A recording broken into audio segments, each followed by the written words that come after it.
오늘 슬기로운 신앙생활 두 번째 시간입니다. 두려움이 몰려올 때라고 하는 제목으로 여러분들과 말씀 나눕니다.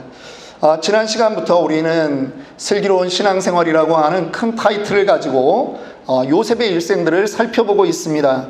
지난 시간에는 영적 침체에 빠졌을 때 어떻게 해야 되는가, 요셉과 같이 여전히 꿈을 붙들고 살아야 된다라고 하는 말씀을 나누었습니다. 요셉은 17살 어린 나이입니다. 지금 고등학교 1학년 정도에 해당하는 나이에 형들에 의해서 구덩이에 빠지고 이스마엘 상인들에게 팔려서 이제 애굽으로 갑니다. 자포자기할 만합니다. 절망할 만합니다. 그런데 그에게는 하나님이 주신 꿈이 있었습니다. 오늘 그 절망의 자리, 자포자기할 만한 자리, 그 자리에서 또 요셉이 겪게 되는 그 종으로서 두려움의 그 시간이 있을 텐데, 과연 요셉은 어떻게 이 위기를 어떻게 슬기롭게 극복했는가? 두려움이 몰려올 때라고 하는 제목으로 여러분들과 함께 말씀을 나누고자 합니다. 심리학자들은 말합니다. 두려움은 무슨 원인 때문에 우리에게 찾아오는가? 두려움은 이렇습니다. 안전에 대한 보장이 없을 때 우리에게 찾아온다라고 말합니다. 아기들을 예를 들면 간단합니다. 아기들이요, 부모의 품을 떠나는 순간 자지러지게 우는 경우가 많이 있습니다. 아기들은 엄마의 품이 가장 안전한 곳이었거든요. 그런데 엄마의 품에서 떨어질 때 아기들은 세상이 무너지는 것과 같은 그러한 두려움이 있다라고 하는 것입니다. 그래서 우는 것입니다. 애굽으로 팔려간 이 17살의 청년, 어떻게 보면 어린아이죠. 고등학생인데요. 17살의 요셉, 그는 그 두려움이라고 하는 심리적인 그 어려움을 겪고 있음을 우리는 충분히 짐작할 수 있습니다. 이것에 대해서 무슨 더 설명이 필요하겠습니까? 그런데 오늘 우리가 읽은 본문에서는 요셉이 두려워하고 있다, 이러한 말을 우리는 찾아볼 수가 없는 것입니다. 오히려 성경은 그의 인생을 형통했다, 이렇게 기록하고 있는 것입니다. 요 며칠 속이 안 좋아서 병원에 가봤습니다. 그랬더니 의사가 위암 4기다, 이렇게 말을 합니다. 제가 아니고 만약 그런 일을 여러분들이 겪으신다면 놀라지 않겠습니까? 두려움이 오지 않겠습니까? 기침이 좀 납니다. 폐가 아프고 가슴이 좀 아픕니다. 그래서 기침을 하는데, 드라마에서 보듯이 손수건을 꺼내서 딱 기침을 하는데 피가 나오는 것입니다. 여러분, 사람들이 피를 보면 무서워합니다. 의사 만나러 가는 거 무서워합니다. 그런데 이 건강의 문제뿐만 아니라 재정의 문제도 그렇고요, 관계의 문제도, 무엇인가 일이 터진다라고 하는 것에 대해서 우리는 다 두려워합니다. 과연 그 위기 상황에서 형통을 말할 수 있는 사람이 몇 명이나 되겠습니까? 지금 아버지의 사랑을 받다가 마음의 준비도 못하고 애굽으로 끌려갔습니다. 그리고 종이 되었습니다. 여러분, 그 자리에서 형통하다, 이 말이 어울릴 법한 말입니까? 요셉의 상황을 좀 더 보겠습니다. 39장 1절 우리가 읽었습니다만, 요셉이 이끌려 애굽에 내려가매 바로의 신하 친위대장, 이거는 이제 경호대장이다, 경호실장이다, 이렇게 보는 거죠. 애굽 사람 보디발이 그를 그리로 데려간 이스마엘 사람의 손에서 요셉을 사니라. 여러분, 여기서 이끌려라고 하는 말은 어떤 의미냐? 두 손이 묶인 채로라고 하는 뜻입니다. 누군가에게 이끌려 타의에 의해서 가게 되었습니다. 두려움의 자리로 이끌려 내려간 것입니다. 가보니 종입니다. 인력시장에서, 노예시장에서 팔려갔는데 종으로 간 것입니다. 종들 중에서도 보디발의 가정에서 가장 낮은 자리에 처했을 것입니다. 이 땅이 여러분 아프리카 땅 아닙니까? 수많은 종들이 있었을 것입니다. 그들의 피부색이 달랐을 것입니다. 말도 통하지 않습니다. 여러분, 종에게 통역 붙여가지고 일 시키는 사람 보셨나요? 그렇지 않죠. 못 알아듣습니다. 말귀를 못 알아듣는다고 기다려주지 않습니다. 아마 우리식으로 말하면 귓방망이 한 대씩 날라왔을지도 모릅니다. 잠자리가 편하지 않았을 것입니다.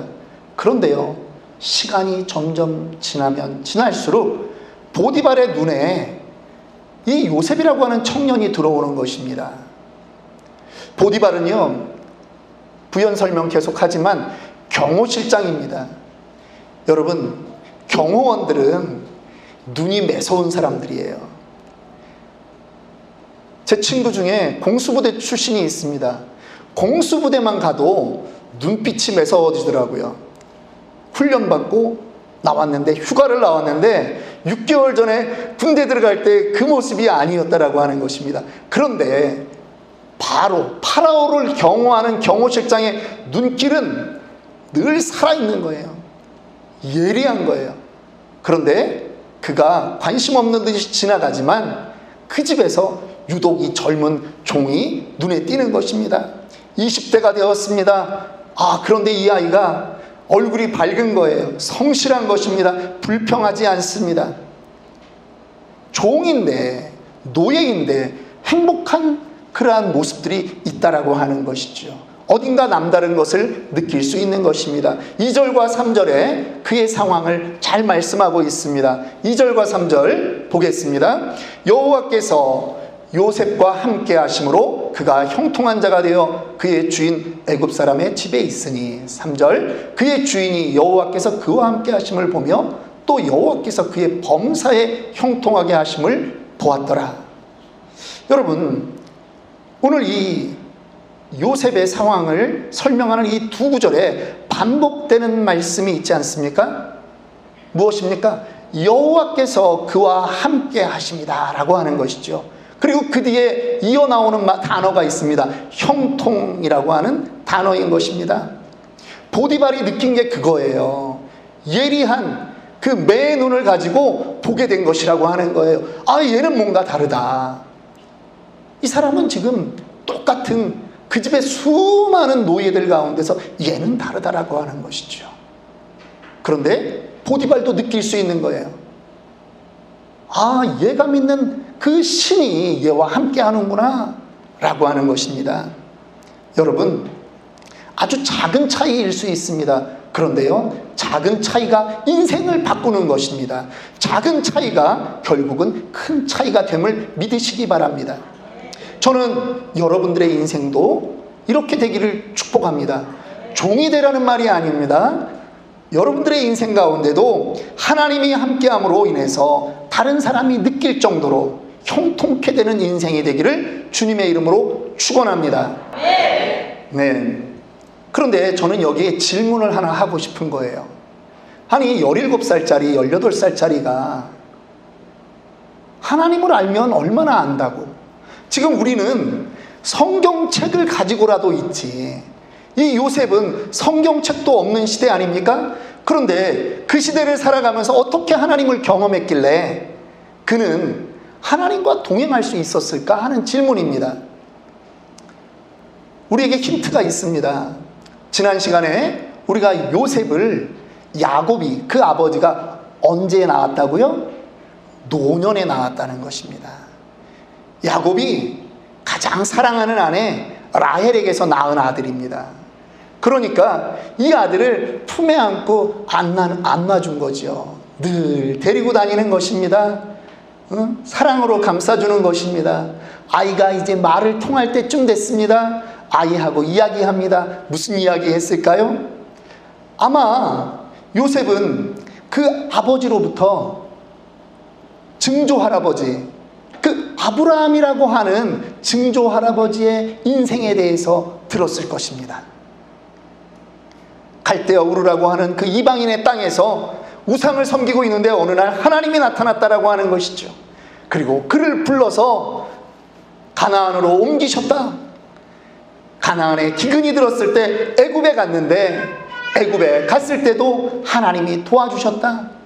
나중에는 하나님이 또 이 아브라함을 밤하늘에 별을 보게 하고 너의 민족이 이렇게 수많은 별처럼 많아지게 하겠다. 그 약속을 했다라고 하는 말을 들었겠죠.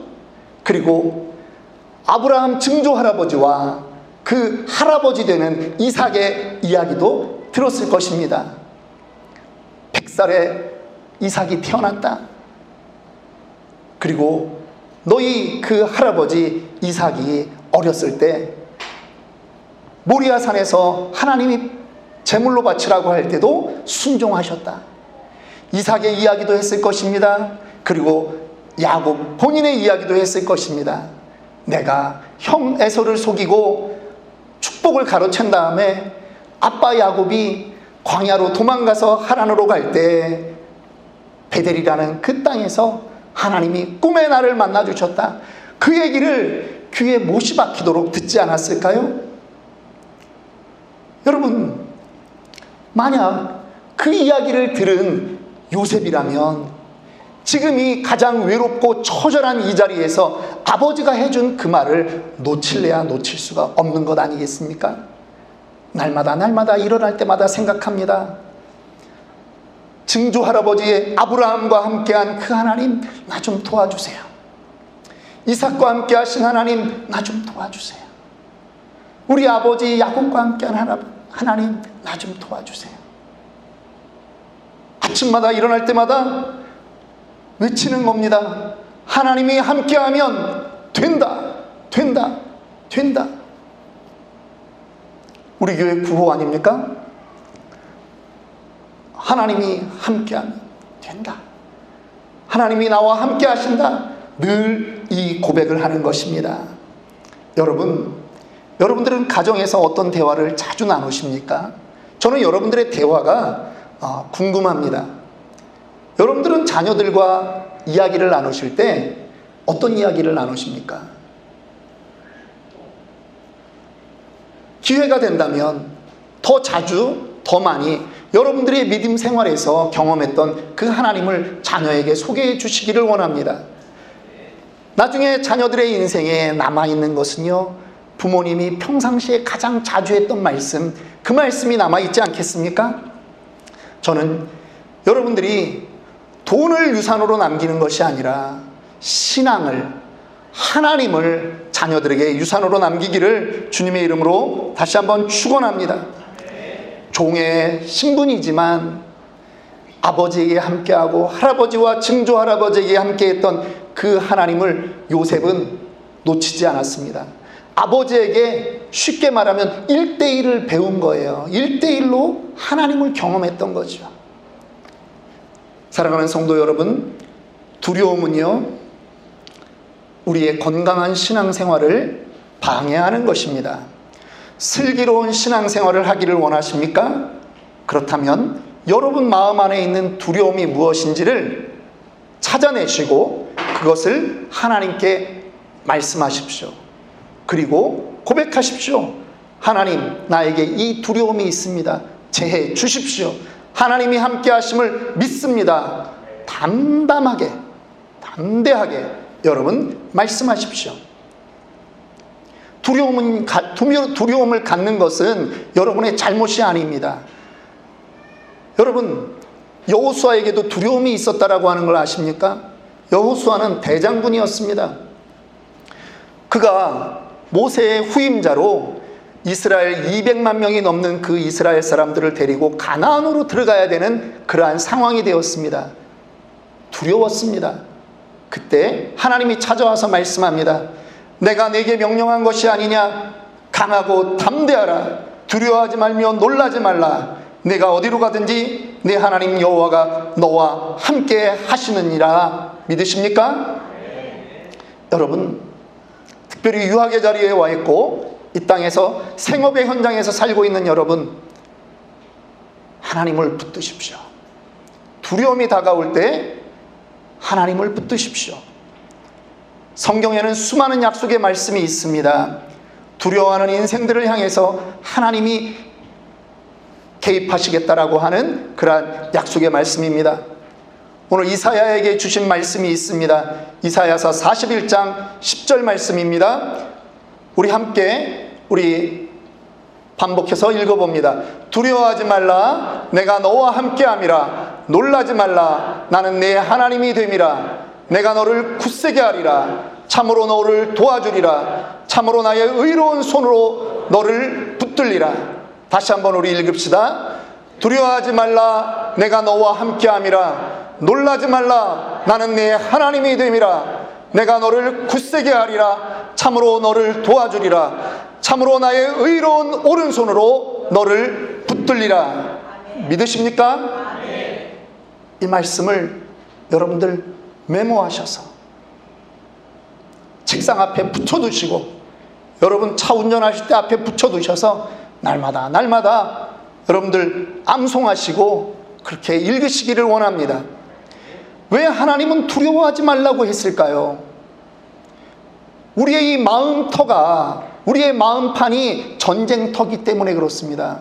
두려움은 하나님이 주는 마음이 아니라고 하는 것을 여러분 먼저 아셔야 됩니다. 두려움이 언제 이 땅에 인류에게 왔는가 여러분 아십니까? 창세기 3장 10절에 하나님이 금하신 선악과를 먹은 아담과 하와에게 가장 먼저 두려움이 찾아왔습니다. 이르되 내가 동산에서 하나님의 소리를 듣고 내가 벗었으므로 두려워하여 숨었나이다. 성경에서 처음으로 사람의 감정이라고 하는 것이 기록되어 있는데 바로 이것이 두려움이라고 하는 것입니다. 죄를 짓기 전에는 하나님과 동행했습니다. 즐거웠습니다. 그 즐거움을 성경이 달리 기록할 필요가 없는 거예요. 왜? 평강이신 하나님과 동행하고 있는데 다시 기록할 이유가 없는 거죠. 그런데 죄를 짓자 그들 마음 안에 두려움이 찾아왔다라고 하는 것입니다. 죄인의 증거가 바로 두려움인 것입니다. 우리는 3분 복음 메시지를 매주 암송합니다. 죄인의 증거가 여러분 4가지만 있는 게 아니에요. 성경에 기록되어 있는 죄인의 증거는 무려 40여 개가 넘습니다. 그 중에 그냥 가장 대표적인 것 4가지. 두려움, 미움, 고통, 죽음. 우리가 이거를 예로 들 뿐이라고 하는 것입니다. 성경은요, 그러나 죄에 빠졌던 인생에 대해서 성경은 어떻게 말씀하고 있습니까? 너희가 아직도 죄인이다 이렇게 말씀하나요? 아닙니다. 에베소서 2장 1절 그는 허물과 죄로 죽었던 너희를 살리셨도다. 이것이 선언이라고 하는 거예요. 예수를 믿는 우리는, 예수를 구주로 믿는 우리는 허물과 죄로 죽었던 우리의 영이 다시 살아났습니다. 우리의 과거, 현재, 미래에 짓는 모든 죄악은 이미 예수 그리스도의 보혈피로 씻김받은 줄 믿습니다. 두려움이 온다라고 하는 것은요, 하나님이 원하지 않는 거예요. 두려움을 주려고 하는 그 권세가 있는 것입니다. 사탄의 권세예요. 사탄의 계략이에요. 계속 사탄은 빼앗긴 자기의 백성, 원래 하나님의 백성이었죠. 그런데 죄를 짐으로 인해서 우리가 사탄의 자녀로 된 것입니다. 그런데 예수 그리스도의 보혈피로 말미암아 우리가 예수를 믿음으로 사탄에게서 찾아온 거거든요. 사망에서 생명으로 옮겼거든요. 그래도 사탄은 그것을 내려놓지 못한다라고 하는 거죠. 그래서 끊임없이 우리를 무엇을 줍니까? 두려움을 주는 거예요. 두려움에 살게 하는 거예요. 늙으면 어떻게 할까? 내년에는 어떻게 할까? 공부하는 게 잘 안 되면 어떻게 할까? 건강이 나빠지면 어떻게 할까? 아직 생기지 않은 문제인데 계속 우리에게 입력시키는 거예요. 입력시켜요. 여러분, 두려움을 가지고는 하나님을 기쁘시게 할 수 없습니다. 제가 예전에 만났던 한 분은 저에게 이렇게 말씀합니다. 저는 평생 주일 성수를 어기지 않습니다. 대단한 믿음이더라고요. 저는 평생 주일날 여행도 안 갑니다. 그러시는 거예요. 그래서 이야, 정말 대단하신 분이다. 근데 알고 봤더니 이분이 옛날에 젊었을 때 가족들하고 주일날 땡땡이를 친 거죠. 근데 그날 그만 차 접촉사고가 있었어요. 그래서 마음에 확 와닿은 게 있어. 아, 하나님이 나에게 벌 주셨구나. 그래서 이분이요, 주일날 어디 가는 거 두려워합니다. 그래서 그냥 자기는 예배를 드린다 이렇게 하는데, 여러분, 예배 드리는 게 뭐가 나쁘겠습니까? 그런데 이 태도 아니라는 거예요. 옳지 않습니다. 두려움으로 하나님을 찾아가는 것은 옳지 않습니다. 예수님도 바리새인들을 꾸짖었습니다. 그런데 그 시대의 바리새인들은 어떤 사람들인지 아세요? 율법을 철저하게 지키는 사람이에요. 일주일에 2번 금식하고요, 헌금하고요, 기도 생활에 문제가 없는 사람들입니다. 그런데 예수님이 그들을 향해서 뭐라고 말합니까? 독사의 자식이라고 말하는 거예요. 그리고 너희만 지옥 가는 게 아니라 다른 사람들도 지옥 불구덩이로 이끌고 가는 사람이다라고 그렇게 이야기하는 거예요. 왜 그렇습니까? 그들은요, 두려움으로 하나님을 대하고 있는 것이거든요. 심지어는 그것을 법으로 만들어서 이렇게 하나님을 지켜야 된다, 예배를 이렇게 해야 된다라고 하는 거예요. 아닙니다. 우리는요, 감사함으로 예배하는 사람인 줄 믿습니다. 기쁨으로 예배하는 사람인 줄 믿습니다. 우리가 두려움이 몰려올 때 이 두려움을 없애려면 우리가 하나님이 어떤 분인지 아셔야 돼요. 이제 하나님의 속성 3가지만 얘기하고 말씀 마치겠습니다. 첫 번째, 하나님은 평강의 하나님이십니다. 하나님은요, 그의 자녀들에게 평강을 주기 원하는 분이라는 겁니다. 예레미야 29장 11절에 이렇게 말씀합니다. 여호와의 말씀이니라. 너희를 향한 나의 생각은 내가 아나니 평안이요 재앙이 아니니라. 너희에게 미래와 희망을 주는 것이니라. 믿으십니까? 하나님이 우리에게 향한 여러분 한 사람 한 사람, 여러분 한 가정 한 가정을 위한 하나님의 계획이 있는데, 그것은 두려움이나 재앙이 아니라는 거예요. 그것은요, 평안을 주려고 하는 것입니다. 예수님도 살아계실 때 제자들에게 말했습니다. 요한복음 14장 27절에 말씀합니다. 평안을 너희에게 끼치노니 곧 나의 평안을 너희에게 주노라. 내가 너희에게 주는 것은 세상과 같지 아니하니라. 너희는 마음에 근심하지도 말고 두려워하지도 말라고 예수님은 늘 말씀하셨어요. 두려워하지 말라는 거예요. 이 믿음의 사람에게 있어서 두려움은 사탄과의 전쟁이라고 하는 거예요. 예수님이 부활하신 다음에 예수님이 평안을 너희에게 끼치겠다 말하고 있는 거예요. 예수 믿는 사람의 구별되는 모습 한 가지를 들으려고 하면 우리 안에 평강을 소유하는 것이래요. 여러분, 하나님 살아계십니다. 평강을 소유하기 원합니다. 이 시간 여러분 선포합시다. 저를 따라서 선포합니다. 나를 두렵게 하는 모든 악한 것들은 예수의 이름으로 결박되고 물러갈지어다. 나에게 수시로 찾아오는 두려움의 영들은 예수의 이름으로 명하노니 물러갈지어다. 선포하십시오. 두려움이 찾아올 때 선포하십시오.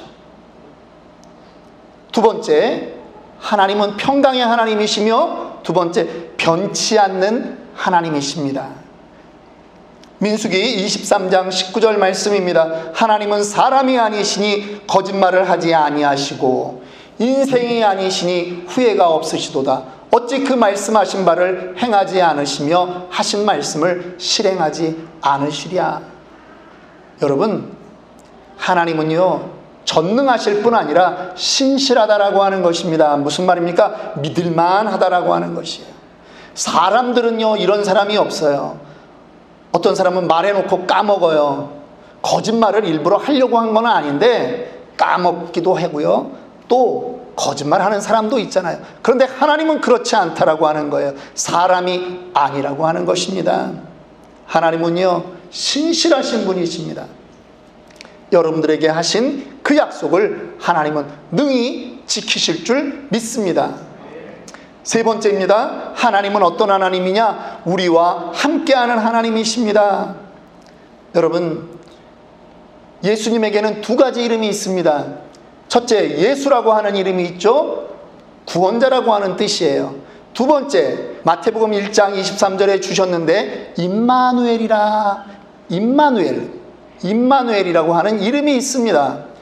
보라, 처녀가 잉태하여 아들을 낳으리니 그의 이름은 임마누엘이라 하리라 하셨으니 이를 번역한즉 뭐라고요?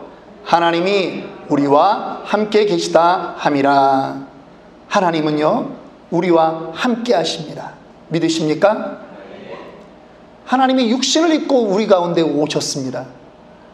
그리고 이제는 예수를 구주로 고백하는 사람에게 그 예수의 영이신 성령이 함께 하는 것입니다. 그래서 예수님이 부활하시고 승천하시기 전에 대사명을 주실 때 이렇게 말씀합니다. 내가 너희에게 분부한 모든 것을 가르쳐 지키게 하라. 볼지어다 내가 세상 끝날까지 너희와 항상 함께 있으리라 하시니라. 오늘 그 주님이 우리와 함께함을 믿습니다. 임마누엘의 주님을 여러분 믿으시기 원합니다. 말씀을 마칩니다. 두려움이라고 하는 것은 사람에게 나오는 자연스러운 반응이 아니라고 하는 거예요. 이거는 영적인 전쟁입니다. 두려움이 오면 물리쳐야 되는 것입니다. 그런데 나에게는 그 물리칠 힘이 없잖아요. 누구의 이름으로 물리칩니까? 예수의 이름으로 물리쳐야 되는 것입니다. 예수는 하나님이시고 그 하나님은 우리에게 평강 주시기 원하며 그 하나님은 변치 않은 하나님이세요. 그 하나님은 우리와 함께하는 하나님이십니다. 믿으십니까? 오늘 그러한 믿음을 가지고 여러분들이 이 예배당을 나간다면 이 한 주간 여러분들의 삶에서 도전하십시오. 하나님을 수시로 인정하십시오. 하나님 부르십시오. 요셉처럼 여러분들의 상황과 형편이 어떤지 모르겠어요. 그러나 여러분들이 예수의 이름을 부를 때 그 하나님은 변치 않으시고 여러분들에게 신실하게 다가오실 줄 믿습니다.